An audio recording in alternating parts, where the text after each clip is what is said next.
Assalamualaikum warahmatullahi wabarakatuh. Perkenalkan, nama saya Muhammad Rahman dari Prodi Hukum Ekonomi Syariah, STI Bakti Persada Majalaya Bandung.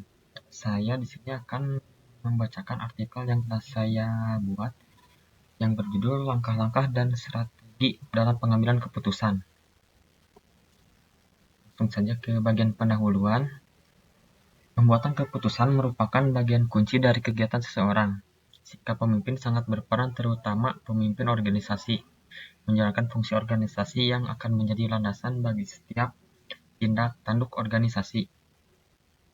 Seorang pemimpin harus paham apa yang akan dirumuskan bagi organisasi, apa saja yang dibutuhkan bagi berjalannya secara tindak lanjut organisasi, dan tentunya mampu melibatkan berbagai elemen dan divisi organisasi, sehingga seorang pemimpin dapat dengan baik mengambil keputusan.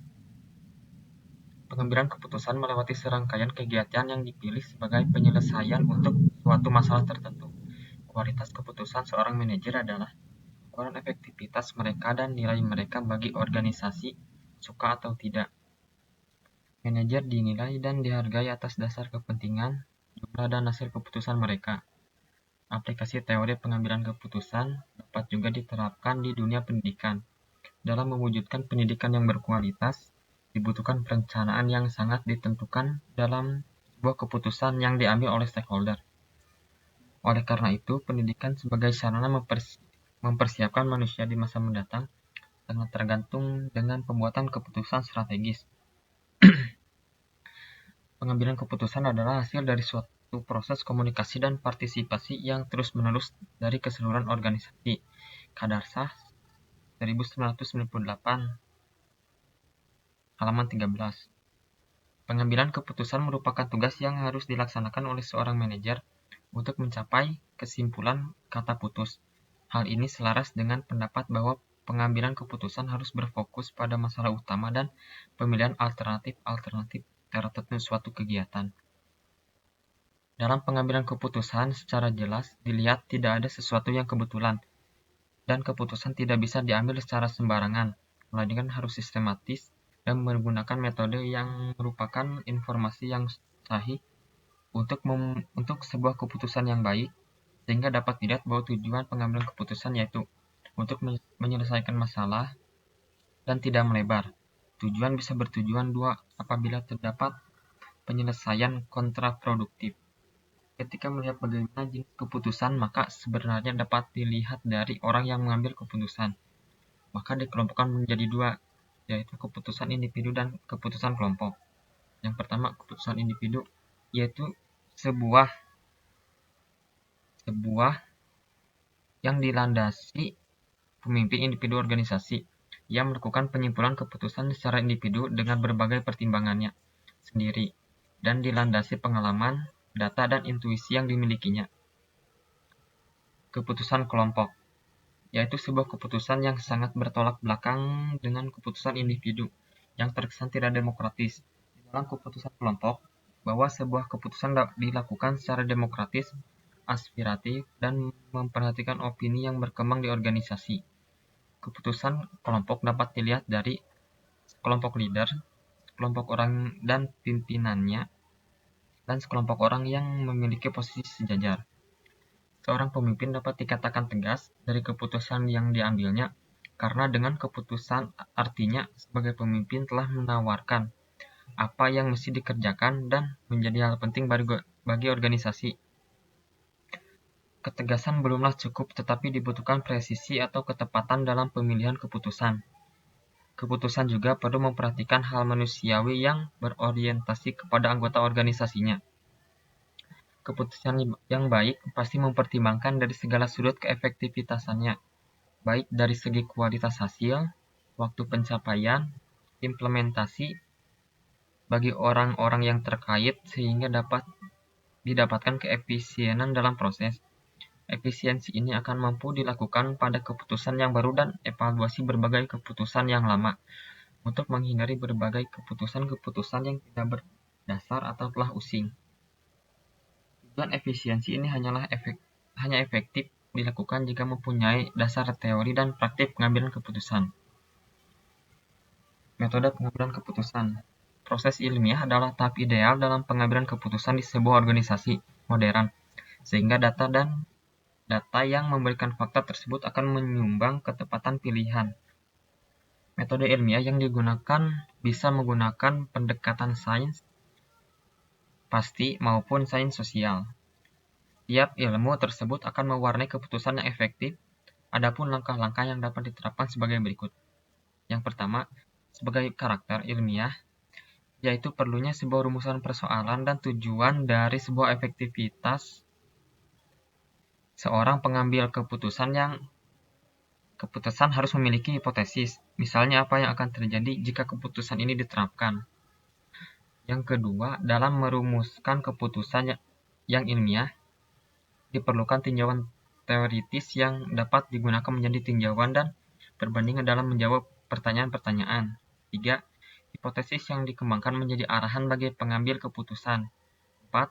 Hipotesis perlu dilakukan uji statistik. Oleh karena itu, banyak literatur pengambil keputusan banyak yang menggunakan analis statistik. 5. Hasil dari analis didasarkan pada tinjauan teoritis. 6.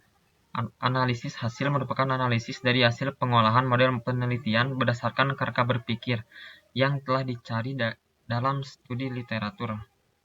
Kesimpulan yang dihasilkan merupakan hasil dari riset pengambilan keputusan. Dan yang terakhir, analisis hasil merupakan analisis dari hasil pengolahan model penelitian berdasarkan kerangka berpikir yang telah dicari dalam studi literatur. Aspek pengambilan keputusan. Terdapat 3 aspek dalam pengambilan keputusan, yaitu pertama, kemampuan mempertimbangkan beberapa pilihan. Individu tidak hanya memikirkan manfaat terbesar yang akan didapatkan, tetapi juga berbagai macam pertimbangan dari pilihan yang dipilih maupun yang tidak dipilih. Kedua, kemampuan menghadapi tantangan untuk mencapai situasi yang diinginkan.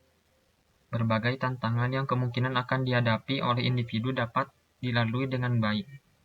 Berkenaan dengan ketidakpastian, sehingga pilihan yang telah dipilih tidak dapat diubah lagi. Ketiga, kemampuan untuk menerima risiko yang ada. Individu mampu untuk menerima konsekuensi dari keputusannya dan melaksanakan sendiri. Mengemukakan bahwa kedua aspek tersebut berhubungan dengan faktor eksternal dan faktor internal masing-masing dalam diri individu. Keadaan sekitar, yaitu mengenai kondisi lingkungan internal dan eksternal. Keinginan, preferensi merupakan harapan akan implementasi keputusan. Mereka diarahkan oleh tujuan yang kuat. Faktor-faktor pengambilan keputusan.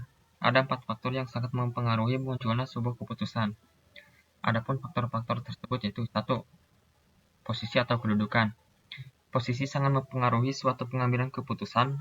Para pemilik perusahaan yang sering yang menghilangkan kaidah pengambilan keputusan yang benar disebabkan sang pemilik dengan posisinya membuat suatu keputusan dengan sepihak atau atas intuisi atau kepentingan sepihak, yang juga sering diakui dan disetujui oleh karyawan dan direksi sebagai wujud penghormatan dan penghargaan, atau disebabkan kekhawatiran beda pendapat yang berujung pada ketidakpatuhan.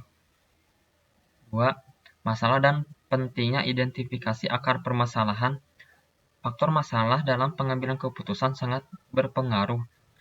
Dalam manajemen strategi sangat jelas bahwa untuk masuk pada suatu keputusan atau solusi penyelesaian harus dimulai dengan mengetahui permasalahan-permasalahan melalui berbagai formula evaluasi yang melahirkan berbagai permasalahan yang akhirnya ditetapkan sebagai rujukan dalam menentukan keputusan penyelesaian.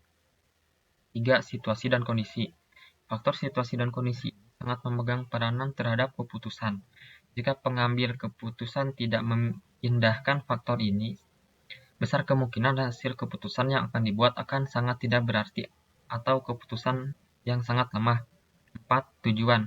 Faktor tujuan dalam pengambilan keputusan sangat jelas menjadi sangat pokok, sebab hasil keputusan yang tidak didasari oleh faktor tujuan adalah mengambang, sebab keputusan tersebut tidak mempunyai arah dan nilai sasaran yang dituju. Dalam berbagai keputusan yang pernah ada, rata-rata menempatkan tujuan menjadi faktor utama baik tujuan yang mengarah pada hal negatif atau positif. organisasi maupun sebaliknya, baik tujuan organisasi atau tujuan pribadi. Proses pembuatan keputusan.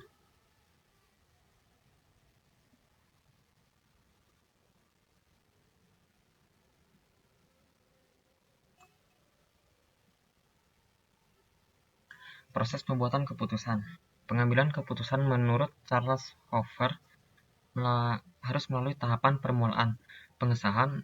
Adapun Herbert A. Simon menyatakan 3 proses: pemilihan situasi, menemukan persoalan, pemberian solusi. Terdapat beberapa kriteria pengambilan keputusan yang baik sebagai berikut. 1. Mengumpulkan berbagai rencana pilihan. 2. Mendata sasaran yang mesti diberikan ketika mengambil keputusan. 3. Memperhitungkan dampak buruk keputusan. 4. Selalu peka terhadap data dan fakta baru. 5. Memperhitungkan pendapat para pakar. 6. Mengevaluasi dampak buruk dan baik pilihan. 7. Menetapkan aktivitas perinci dari sebuah pilihan. Dan yang terakhir, penutup dan kesimpulan. Pengambilan keputusan merupakan tugas yang harus dilaksanakan oleh seorang manajer untuk mencapai kesimpulan kata putus. Hal ini selaras dengan pendapat bahwa pengambilan keputusan harus berfokus pada masalah utama dari pemilihan alternatif tertentu suatu kegiatan. Dalam pengambilan keputusan, secara jelas dilihat tidak ada sesuatu yang kebetulan, dan keputusan tidak bisa diambil secara sembarang, melainkan harus sistematis dan menggunakan metode yang mengharapkan informasi yang sahih untuk sebuah keputusan yang baik, sehingga dapat dilihat bahwa tujuan pengambilan keputusan yaitu untuk menyelesaikan suatu masalah dan tidak melebar. Tujuan bisa bertujuan dua apabila terdapat penyelesaian masalah kontraproduktif. Saran: penulis menyarankan agar dalam pengambilan keputusan harus mempertimbangkan beberapa hal dalam menyelesaikan masalah. Penulis juga menyadari bahwa ada artikel di atas masih banyak kekurangan dan kesalahan, maka dari itu penulis mengharapkan kritik dan saran yang membangun dari pembaca agar pembuatan artikel bisa lebih baik lagi. Mungkin cukup sekian pemaparan materi dari saya. Mohon maaf bila ada salah-salah kata. Wassalamualaikum warahmatullahi wabarakatuh.